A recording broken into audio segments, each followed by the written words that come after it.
En las últimas semanas ha llegado un porrón de gente a la ciudad de Cali, Colombia. Y no porque haya un concierto de Taylor Swift. Se acaba de celebrar la COP16 de biodiversidad, en la que los gobiernos de todo el mundo se reúnen para decidir cómo salvar la vida en la Tierra, por ese pequeño detalle de que ellos mismos se la están cargando. Así que en este vídeo te vamos a contar por qué la biodiversidad está en crisis, por qué debería importarte y qué ha salido de esta última cumbre. COP es el acrónimo de Conferencia de las Partes, un lenguaje de la ONU en la que las partes se refiere a los países.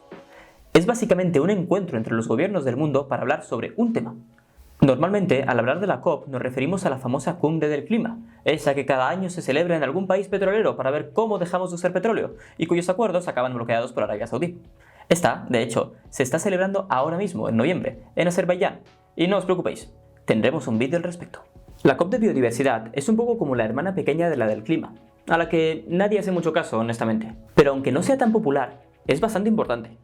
Veréis, a lo largo de todo el mundo se están extinguiendo muchísimas especies, y las poblaciones de animales, plantas y hongos salvajes están en mínimos. A priori, puede que esto no os preocupe mucho.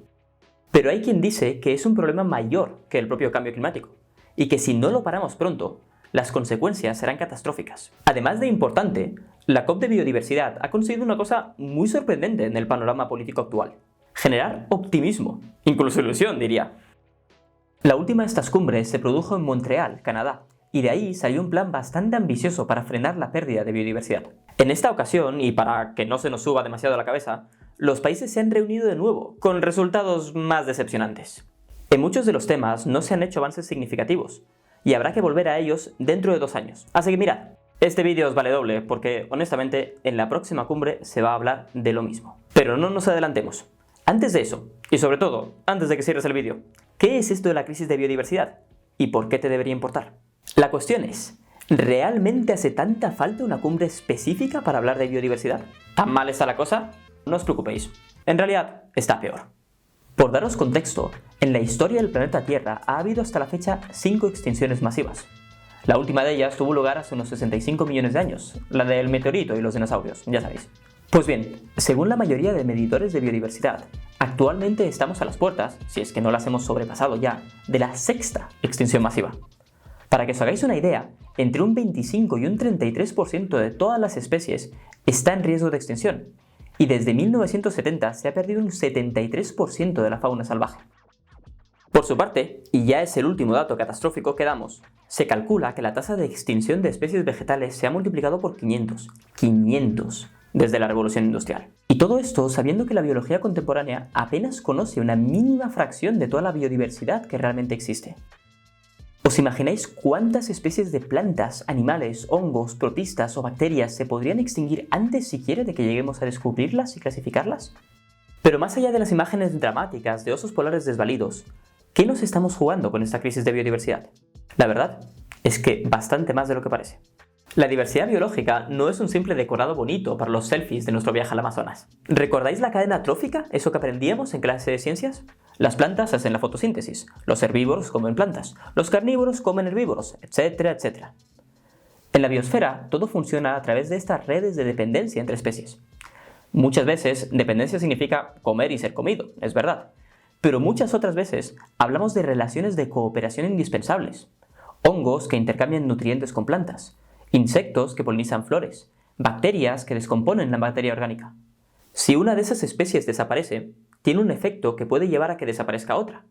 Y si van desapareciendo unas tras otras como si fuera un dominó, al final nosotros mismos, bueno, lo vais pillando, ¿no? En general, cuantas más especies haya, más relaciones se establecerán y mejor se podrán desempeñar las distintas funciones ecológicas. Esto significa ecosistemas más sanos y resilientes y mejores condiciones de vida para la mayoría de organismos, incluyendo, por supuesto, al ser humano. Pero volvamos al tema principal del vídeo. ¿De qué se está hablando en Cali? El objetivo principal de la cumbre es el de desarrollar los objetivos de la cumbre anterior, la de Montreal. Dicho de otra forma, en Canadá los países se pusieron muy optimistas y plantearon objetivos ambiciosos, pero sin concretar mucho cómo se harían las cosas. Ahora les tocaba hacer eso mismo. Y aquí vamos a hablar sobre todo de 2 cosas: la protección de la tierra y el agua y la financiación. Empecemos por la protección. El Acuerdo de Montreal se puso como objetivo que el 30% del planeta estuviera en zonas protegidas, como parques naturales. Ese 30% tenía que aplicarse a la superficie terrestre y a la marítima, y aseguraría que al menos en esa parte del planeta la biodiversidad floreciera y cumpliera sus funciones naturales, como por ejemplo la absorción de carbono. Y aunque el acuerdo se queda lejos de otras propuestas, como la idea de la media tierra que llevaría esa protección al 50%, la verdad es que no está nada mal considerando cómo estamos. Pero claro, la superficie terrestre pertenece a los estados, al igual que la parte de la superficie marina con mayor biodiversidad, que suele encontrarse cerca de las costas. Así que para alcanzar ese objetivo necesitamos que cada estado contribuya por su cuenta, y para eso todos ellos tienen la obligación de entregar un plan de biodiversidad para mostrar los avances que pretenden hacer, no solo en protección de la tierra, sino en todos los temas de la cumbre. Así que ahora es cuando mostramos el trabajo de investigación que hemos hecho leyéndonos cada uno de los planes nacionales, excepto por el pequeño detalle de que la mayoría no se han entregado. No sabemos si es que el perro se ha comido sus deberes, pero lo cierto es que solo el 22% de los países han presentado su plan de biodiversidad. Y en ese sentido, cabe decir que obligación ha podido ser una palabra un poco optimista, tal vez, porque realmente la COP no tiene ningún instrumento legal para obligar o castigar a los países que incumplen. Así que en ese sentido, objetivo valiente, pero ejecución mejorable. Por otra parte, el estado de la biodiversidad es diferente en cada país. En Europa, por ejemplo, aún tenemos cosas que proteger y además España es uno de los países más biodiversos del mundo. Pero también es cierto que ya nos cargamos muchísima biodiversidad en siglos pasados, arrasando con bosques y cazando especies hasta la extinción. Por eso, a lo mejor los esfuerzos se dirigen más hacia renaturalizar, recuperando los antiguos ecosistemas. En el sur global, es común que haya muchísima biodiversidad ya presente, que hay que salvar, pero que está amenazada por actividades económicas como la agricultura intensiva o la extracción de petróleo. Así que esos países tienen que implementar medidas de protección, que en algunos casos podrían suponer pérdida de ingresos. Y eso nos lleva al otro gran tema, la financiación. Para que los países del sur global puedan proteger adecuadamente su biodiversidad, se necesita dinero, y precisamente no les sobran los fondos. Así que en Montreal se estableció un objetivo. Hasta 2025 tendrían que llegar cada año 20.000 millones de dólares de los países ricos al sur global. Y entre 2025 y 2030, esa cifra subiría a los 30.000 millones anuales. Lo que pasa con estos fondos, claro, es que a la gente no les suele gustar pagar. Las contribuciones son básicamente voluntarias, en el sentido de que no hay un mecanismo de castigo a quien no cumpla con lo prometido. Y además, pueden venir de los estados, pero también de filantropía o empresas privadas, así que es muy fácil escurrir el bulto.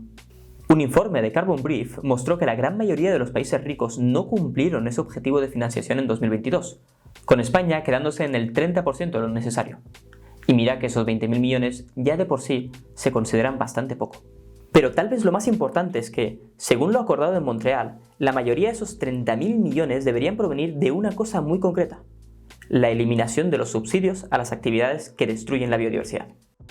La idea, aquí, es un poco como matar a dos pájaros de un tiro, o mejor dicho, salvar a dos pájaros con una conferencia.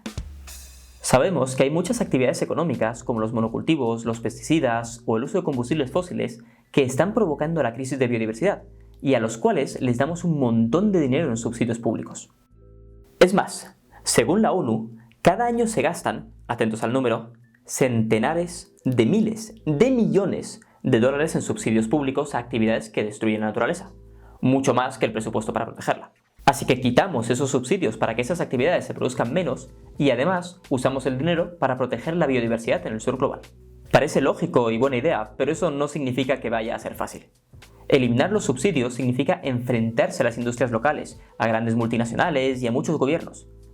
Tanto es así que al concluir la cumbre no se ha llegado a ningún acuerdo firme en materia de financiación, por lo que ese tema, espinoso pero necesario, quedará pendiente para la próxima COP. Afortunadamente, no todos son desencuentros. En el transcurso de la COP se ha logrado un acuerdo para la protección de áreas marinas de importancia biológica y ecológica. Además, las partes se han comprometido a crear un grupo de trabajo sobre el artículo 8J del Marco Global de Kunming-Montreal, que habla sobre la participación de los pueblos indígenas y las comunidades locales.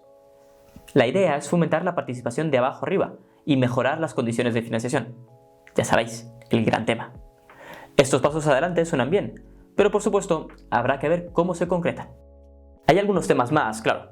Debates sobre los créditos de biodiversidad, la lucha contra las especies invasoras o el control de las técnicas de ingeniería genética, por ejemplo.